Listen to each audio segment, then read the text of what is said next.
Good afternoon, my name is Ola Tamanova and I want to thank everybody who joins us in Ukraine Media Center Ukrinform. Today is day 460 of the full-scale invasion of our homeland by Russian aggressor. This night the occupiers inflicted another strike on our country. We were under fire this morning too. Unfortunately, now we will be talking specifically about this. This May was very hot, very difficult in terms of constant missile strikes, and joining us in line is Yuriy Ignat, spokesperson of the Air Force Command of the Armed Forces of Ukraine. Good afternoon, Mr. Yuriy. Good afternoon. So, Mr. Yuriy, what do we know about this morning attack? Are you asking about the night attack or this morning? I think that we better start with this morning attack. It's just fresh. It's been just now that the air raid alert was cancelled. In the morning we've seen you reported that they were most likely the Iskander missiles. Do you have more precise information? Well, you see, well, let me double check. Let me double check this information right now, live. I'm hearing you. Yep. Good afternoon. Right now we're double checking all the most important information about this morning missile strike. I'm reminding you, joining us online is spokesperson of the Air Force Command of the Armed Forces of Ukraine, Yuriy Ignat. The information is being updated on a constant basis, so we're waiting for the most recent details.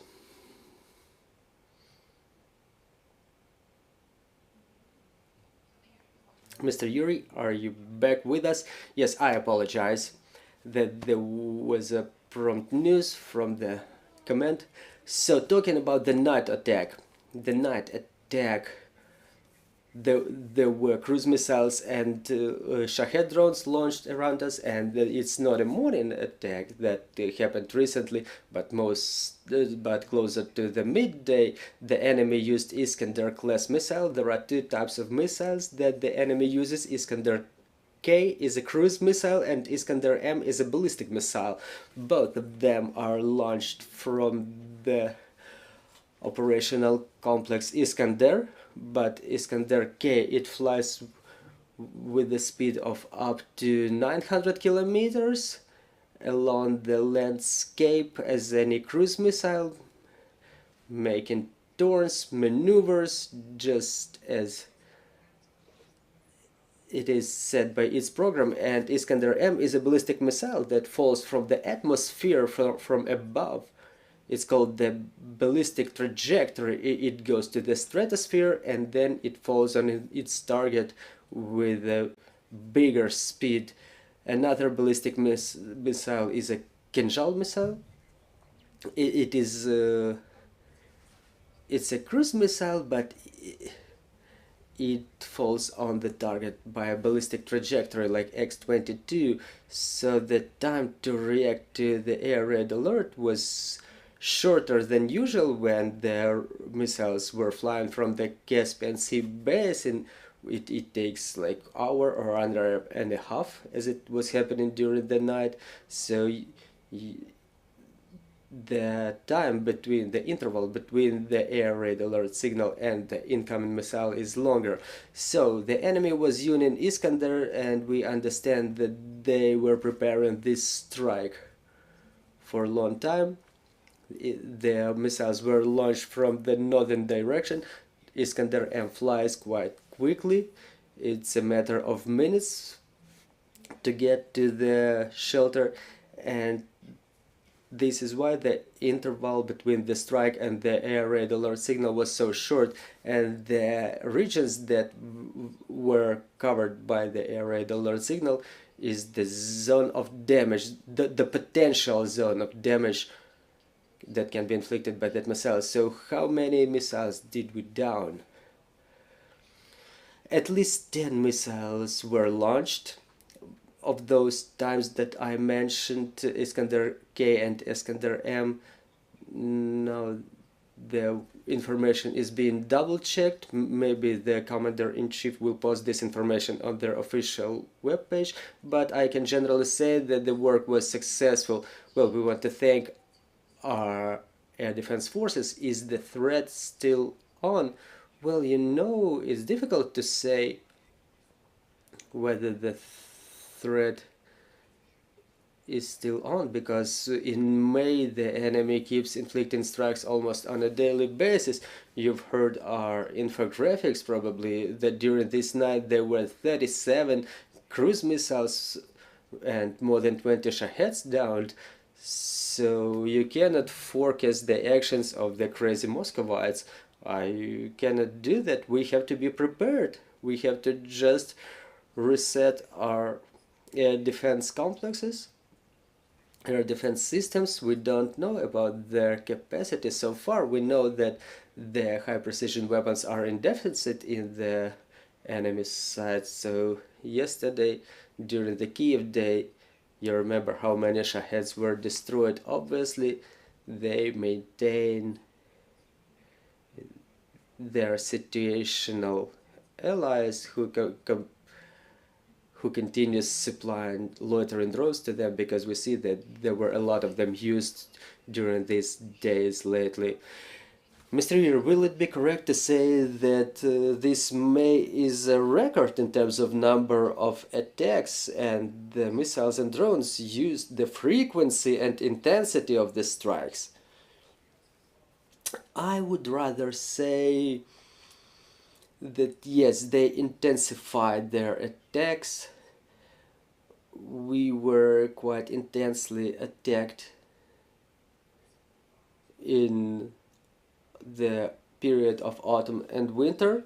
The enemy was intending to destroy our infrastructure, and there were waves of about 100 missiles, 100 loitering drones during one attack. The enemy was attacking us less frequently but with more intensity. So it's not less drones, but now they combine it with the missiles. The number of missiles is smaller, but the frequency of the strikes is bigger, which may say that the enemy had a pause during the spring, and they accumulated certain reserve of those missiles, because unfortunately they continue manufacturing them, and the Central Intelligence Department reported that they can allow themselves manufacturing a couple of dozens of missiles per month. So we have to reinforce the sanctions that were announced, and recently, in the eve of the summit of G7,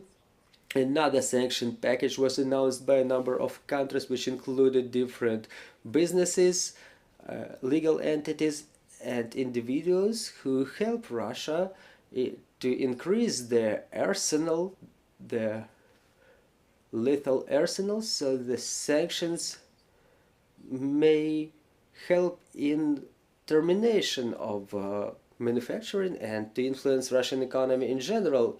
Mr. Yuriy, what is the situation in our skies in the forward edge of the battle area? What's your assessment of the situation? Well, in the sky, in the front line, you know, the front line, it's not being filled with the planes.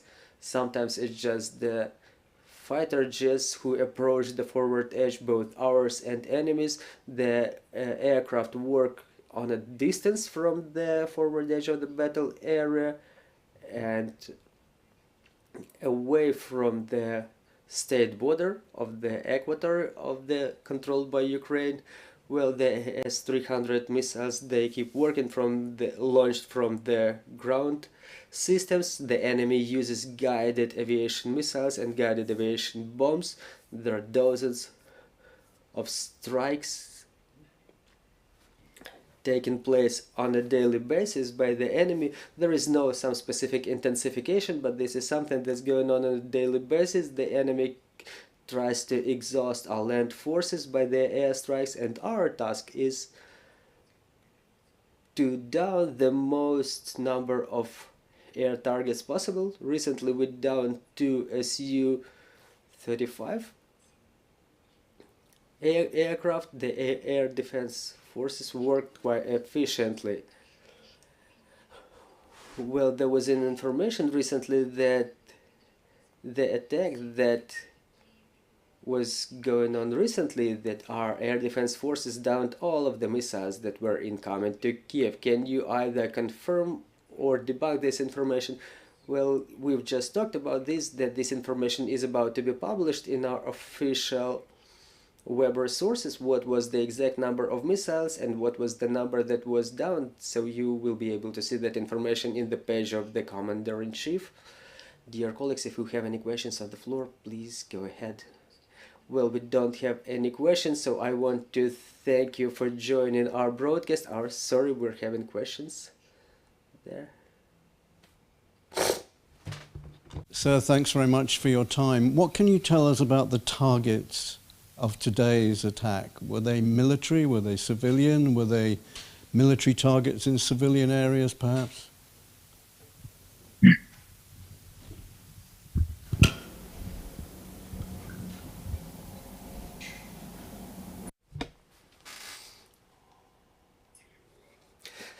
The targets of the enemy are defined way before. They want to destroy, their priority is to destroy the Western equipment and Western weapons which are provided to us by the coalition who support Ukraine economically and by military support. But let's not forget that the critical infrastructure facilities are among the priorities of the enemy. Other targets like strategic government facilities, which are numerous in Kiev. I don't want to list all of them to frighten somebody, but again, the enemy continues to inflict a lot of strikes on the capital. Unfortunately, we are not able to find out what the targets are or were, because they were downed on the approach, and we cannot identify what was the exact target of the enemy, because it's the merit of the air defense forces who protect the skies above Kiev, and the central region is the air command center. Their actions will be evaluated as quite efficient during this latest terroristic attack, because strikes on the cities with a more than million of people of population, that is something that should be legally assessed by the international institutions. Dear colleagues, if we have any more questions on the floor, please, you are welcome to ask.